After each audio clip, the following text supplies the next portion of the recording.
আমার নাম প্রিয়া। এবং আপনার প্রশ্নগুলো ছিল খুবই বুদ্ধিমত্তার প্রশ্ন। হ্যাঁ, অবশ্যই। MashaAllah, khalas. So if you believe, আপনি কি শাহাদা আরবিতে বলতে চান? আমি আপনাকে ধন্যবাদ জানাতে চাই। আপনি আমার চোখ খুলে দিয়েছেন। যে কোনো কিছু অন্ধভাবে অনুসরণ না করা কতটা গুরুত্বপূর্ণ সেটা আমি এখন বুঝতে পারছি। আপনার নাম কি বোন? আমার নাম প্রিয়া। প্রিয়া, ঠিক আছে বোন। প্রথমেই আমি আপনাকে ধন্যবাদ জানাতে চাই। আপনি আমাকে বুঝতে সাহায্য করেছেন যে কোনো বিশ্বাস বা ধর্ম অন্ধভাবে অনুসরণ করা ঠিক নয়। মাশাআল্লাহ।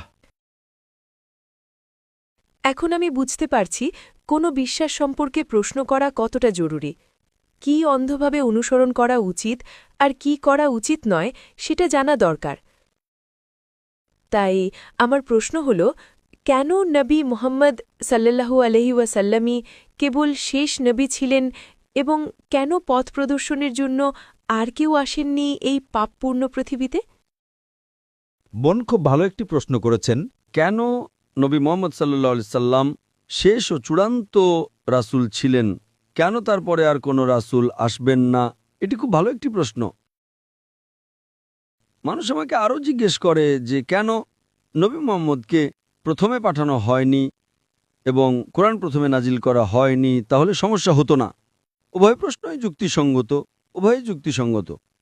যেমন আমার ছেলে বলে যে আমি ডাক্তার হতে চাই, কেন আপনি আমাকে সরাসরি মেডিকেল কলেজে ভর্তি করান না?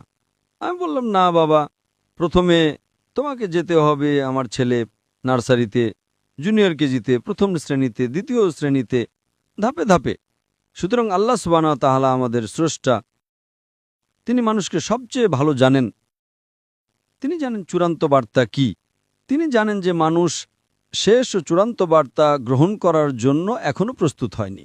তাই পূর্ববর্তী সমস্ত ওহী যা এসেছিল, যদি আপনি নার্সারিতে যান, আপনি ABCD পড়েন এবং তারপর আপনি এগিয়ে যেতে থাকেন, তারপর গণিত 1 2 3 4, 2 + 2 = 4, তারপর আপনি অন্যান্য বিষয়ে পড়েন, গুণ, ভাগ, এবং আপনি বিকশিত হতে থাকেন।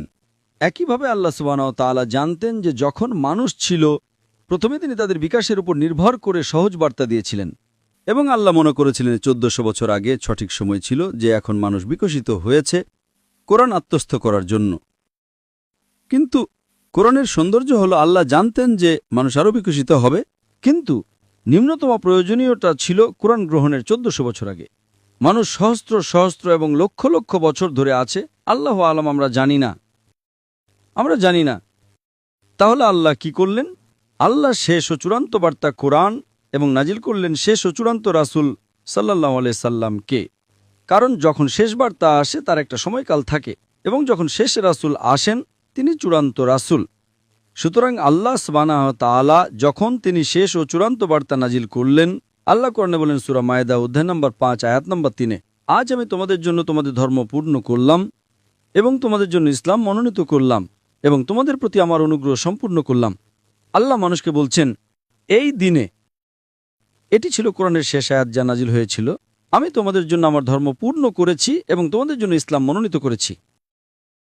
এখন আল্লাহ ধর্ম পূর্ণ করার পর নতুন কিছু যোগ করা যাবে না, কিছু বাদ দেওয়া যাবে না।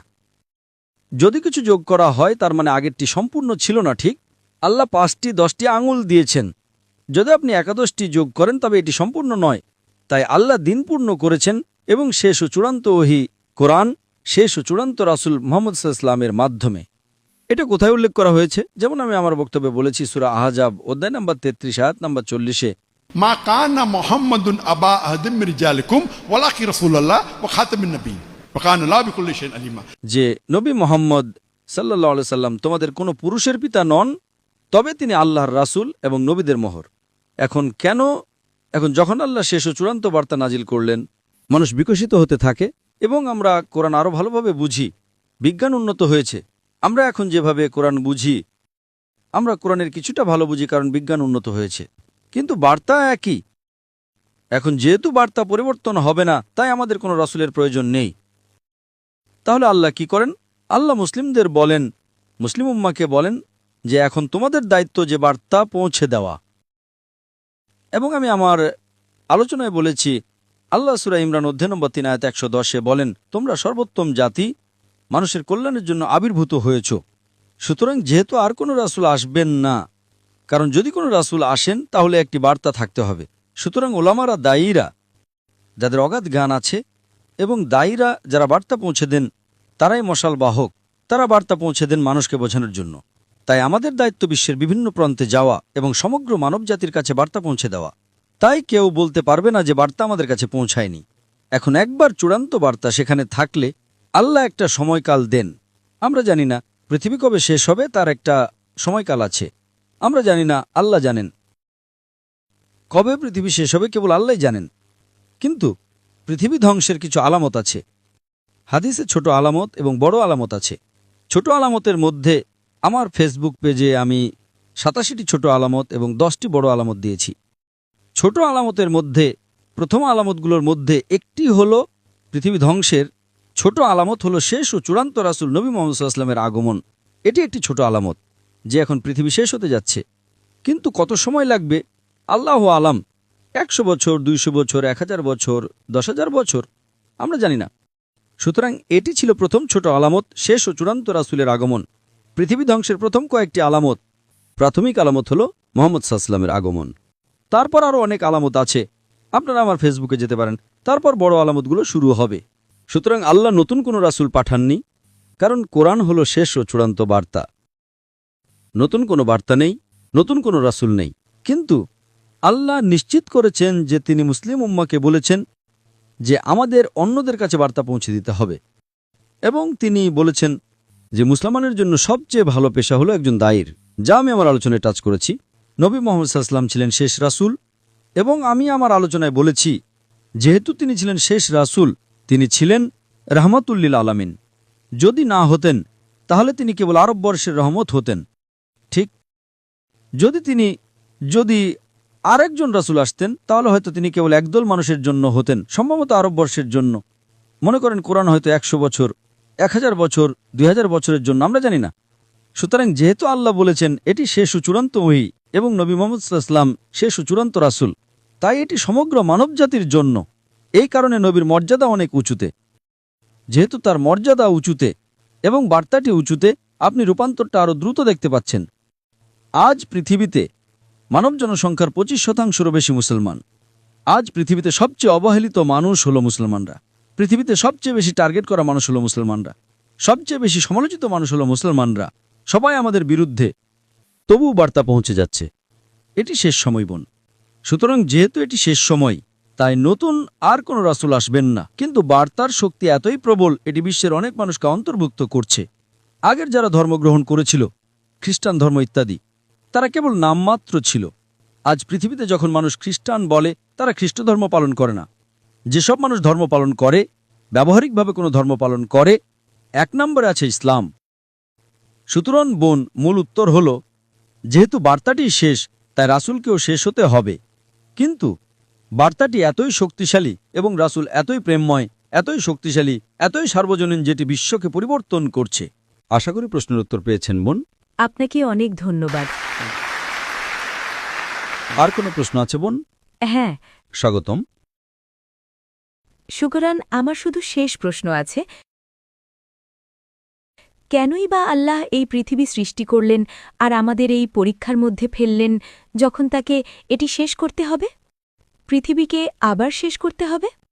বোন আরেকটি গুরুত্বপূর্ণ প্রশ্ন করেছেন যে আল্লাহ কেন এই পৃথিবী সৃষ্টি করলেন এবং কেন আমাদের এই পরীক্ষার মধ্যে ফেললেন যদি তাকে এটি শেষ করতে হয়। এই প্রশ্নের উত্তর দেওয়া হয়েছে সূরা যারিয়াত অধ্যায় নম্বর 51 আয়াত নম্বর 56। ওয়ামা খালাকতুল জিন্না ইল্লা লিয়াবুদুন ওয়ামা খালাকতুল জিন্না ওয়াল ইনসা ইল্লা লিয়াবুদুন। আমি জিন ও মানুষকে সৃষ্টি করেছি কেবল আমার ইবাদত করার জন্য। এই জীবন বোন পরকালের জন্য একটি পরীক্ষা। আল্লাহ কোরআনে সূরা মুলক অধ্যায় 67 আয়াত নম্বর 2 বলেন, আল্লাযী খালাকাল মাউতা ওয়াল হায়াতা। তিনি মৃত্যু ও জীবন সৃষ্টি করেছেন পরীক্ষা করার জন্য যে তোমাদের মধ্যে কর্মে কে উত্তম। সুতরাং এই জীবন বোন পরকালের জন্য একটি পরীক্ষা। যেমন আপনি একজন শিক্ষককে জিজ্ঞেস করছেন কেন আপনি পরীক্ষা নিচ্ছেন। পরীক্ষায় বোন কিছু লোক পাশ করে, কিছু লোক ফেল করে, ঠিক? সুতরাং যদি আপনি শিক্ষকের নির্দেশিকা অনুসরণ করেন, আপনি পাশ করবেন। যদি অনুসরণ না করেন, আপনি ফেল করবেন। সুতরাং শিক্ষক পরীক্ষা করছেন কে পাশ করার যোগ্য। সুতরাং আল্লাহ সুবহানাহু ওয়া তাআলা যেমন কোরআনে উল্লেখ করেছেন, জিজ্ঞেস করেছিলেন কে এই পরীক্ষা দিতে ইচ্ছুক। আল্লাহ কোরআনে বলেন, আমরা মানুষরা বোকা ছিলাম এটি গ্রহণ করার জন্য। পাহাড়গুলো কেঁপে উঠল, আমরা গ্রহণ করব না। তাই আল্লাহ বলেন, কে এই পরীক্ষা দিতে ইচ্ছুক। অবশ্যই আপনি এবং আমি মনে রাখি না, ঠিক আপনি আর আমি মনে রাখি না বিচারের দিন আবার আমরা মনে করব। তাই আল্লাহ কোরআনে বলেন যে পাহাড়গুলো কেঁপে উঠল, আমরা মানুষটা বোকা ছিলাম যারা চ্যালেঞ্জটি গ্রহণ করেছিলাম। যদি আপনি পাশ করেন আপনি ফেরেশতাদের চেয়ে উঁচুতে পরিণত হন। আপনি জানেন ফেরেশতারা আল্লাহর সৃষ্টি, যারা আল্লাহ যা বলেন সব অনুসরণ করে, তাদের কোনো বিকল্প নেই। সুতরাং যদি তাদের কোনো বিকল্প না থাকে, তারা বিরুদ্ধে যেতে পারে না, তাহলে আল্লাহকে অনুসরণ করার মাহাত্ম্য কি? তারা ভালো। সুতরাং যদি মানুষকে আল্লাহর অবাধ্য হওয়ার বা আল্লাহর আদেশ পালন করার বিকল্প দেয়া হয়, আমাদের স্বাধীন ইচ্ছা আছে। যদি আমরা আল্লাহর আদেশ পালন করি স্বাধীন ইচ্ছে দেওয়ার পরও, তবে আমরা ফেরেশতাদের চেয়ে উঁচুতে পরিণত হই। যদি পালন না করি আমরা নিচে যাই। তাই আল্লাহ আমাদের জিজ্ঞেস করলেন, তোমরা কি সেই পরীক্ষা দিতে চাও যেখানে অন্যরা সবাই মুসলিম, গাছ মুসলিম, পাহাড় মুসলিম, তারাওরা মুসলিম। মুসলিম মানে যে নিজের ইচ্ছাকে ঈশ্বরের কাছে সমর্পণ করে, তাদের স্বাধীন ইচ্ছে নেই, কেবল জিন এবং মানুষের স্বাধীন ইচ্ছা আছে। সুতরাং যদি আপনার স্বাধীন ইচ্ছে থাকে এবং আপনি আল্লাহর অবাধ্য হন, আপনি জাহান্নামে যান। যদি আদেশ পালন করেন আপনি সর্বোচ্চ উচ্চতে পরিণত হন। যদি ব্যর্থ হন, তবে আমরা ছিলাম সেই মানুষ যারা বলেছিলাম আমরা পরীক্ষা দিতে চাই। সুতরাং আল্লাহ সুবহানাহু ওয়া তাআলা একটি নতুন সৃষ্টি তৈরি করলেন, মানুষ যাদের নিজস্ব স্বাধীন ইচ্ছা ছিল, এবং আমরা এটি বেছে নিয়েছিলাম। এখন আমরা পরীক্ষার মধ্য দিয়ে যাচ্ছি, এবং পথপ্রদর্শক হল কোরআন। মানুষের নির্দেশিকা ম্যানুয়াল হল কোরআন। যখন আপনি কোনো পরীক্ষায় অংশ নেন তখন একটি পাঠ্যপুস্তক থাকে, ঠিক পরীক্ষার পাঠ্যপুস্তক হল কোরআন, আর কোরআনের নির্দেশিকা হল সহিহ হাদিস। সুতরাং আমরা এই পৃথিবীতে একটি পরীক্ষার মধ্য দিয়ে যাচ্ছি, পরকালের জন্য পরীক্ষা, এবং সেই কারণেই আমরা উচ্চ নম্বর পাওয়ার চেষ্টা করছি। যদি আমরা পাই, আমরা পাশ করি, আমরা জান্নাতে যাব। যদি আমরা ফেল করি, আমরা জাহান্নামে যাব। সেই কারণে আমরা বলি যে শুধু ৫ নম্বর পাওয়ার জন্য ন্যূনতম জিনিস হল এক ঈশ্বরে বিশ্বাস করা, এবং বিশ্বাস করা নবী মুহাম্মদ সাল্লাল্লাহু আলাইহি ওয়াসাল্লাম ঈশ্বরের বার্তাবাহক। অন্তত আপনি প্রবেশ করেন, যদি আপনি স্কুলে প্রবেশ করেন, অন্তত আপনার পাশ করার সম্ভাবনা থাকে, এবং তারপর আপনি হয়তো দ্বিতীয় শ্রেণী, প্রথম শ্রেণী ডিস্টিংশন পেতে পারেন, কিন্তু অন্তত আপনাকে প্রবেশ করতে হবে। বোন, আপনি কি বিশ্বাস করেন ঈশ্বর একজন? হ্যাঁ, আমি করি। আপনি কি বিশ্বাস করেন নবী মুহাম্মদ ঈশ্বরের বার্তাবাহক? হ্যাঁ, আমি করি। আপনি কি বিশ্বাস করেন মূর্তি পূজা ভুল? হ্যাঁ, অবশ্যই। MashaAllah, khalas. So if you believe,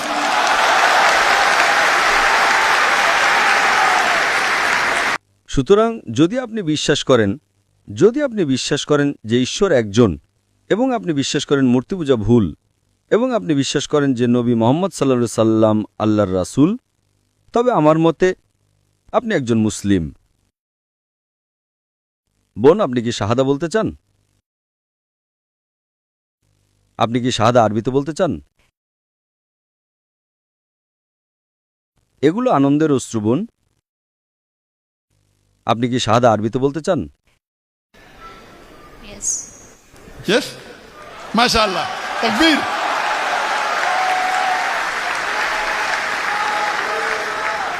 আশা করি কেউ আপনাকে জোর করছে না বোন। না। আপনি নিজ ইচ্ছায় গ্রহণ করতে চান। হ্যাঁ। সুতরাং নিশ্চিতভাবেই আপনার ইসলামের ব্যাপারে যথেষ্ট কিছু জ্ঞান থাকতে পারে। হ্যাঁ, আমার আছে। মাশাআল্লাহ বোন, আমি শুধু এটি আরবিতে বলবো আর আপনি তা পুনরাবৃত্তি করতে পারেন বোন। Ashhadu Ashhadu Allah. Allah Have the microphone close, please. Allah Ashhadu Ashhadu Allah Allah ilaha ilaha illallah illallah wa ashhadu wa ashhadu anna anna Muhammadan Muhammadar abduhu abduhu wa rasuluhu. wa rasulullah. আমি সাক্ষ্য দিচ্ছি যে আমি সাক্ষ্য দিচ্ছি যে কোনো উপাস্য নেই কোনো উপাস্য নেই আল্লাহ ছাড়া, আল্লাহ ছাড়া, এবং আমি সাক্ষ্য দিচ্ছি যে নবী মুহাম্মদ হলেন রাসূল এবং আল্লাহর বান্দা। Takbir. Takbir. Takbir. মাশাআল্লাহ বোন, আল্লাহ সুবহানাহু ওয়া তাআলা আপনাকে জান্নাতুল ফিরদৌস দান করুন এবং সত্যি আপনি একটা বাহাদুরি পদক্ষেপ নিয়েছেন এবং আল্লাহ সুবহানাহু ওয়া তাআলা আপনাকে আরও হেদায়েত দান করুন এবং তিনি আপনাকে সাহায্য করুন, কারণ আমি বুঝতে পারছি মাশাআল্লাহ যে আপনি ইতিমধ্যে অনেক জ্ঞান অর্জন করেছেন এবং আপনার প্রশ্নগুলো ছিল খুবই বুদ্ধিমত্তার প্রশ্ন এবং মাশাআল্লাহ আল্লাহ সুবহানাহু ওয়া তাআলা আপনাকে দিনের আরও বেশি জ্ঞান দান করুন। তিনি আপনার পিতামাতা, আপনার পরিবারের সদস্য এবং আপনার বন্ধুদের সঠিক পথ দেখাতে সাহায্য করুন বোন। জাযাকাল্লাহ খায়ের বোন। আপনাকে ধন্যবাদ। MashaAllah.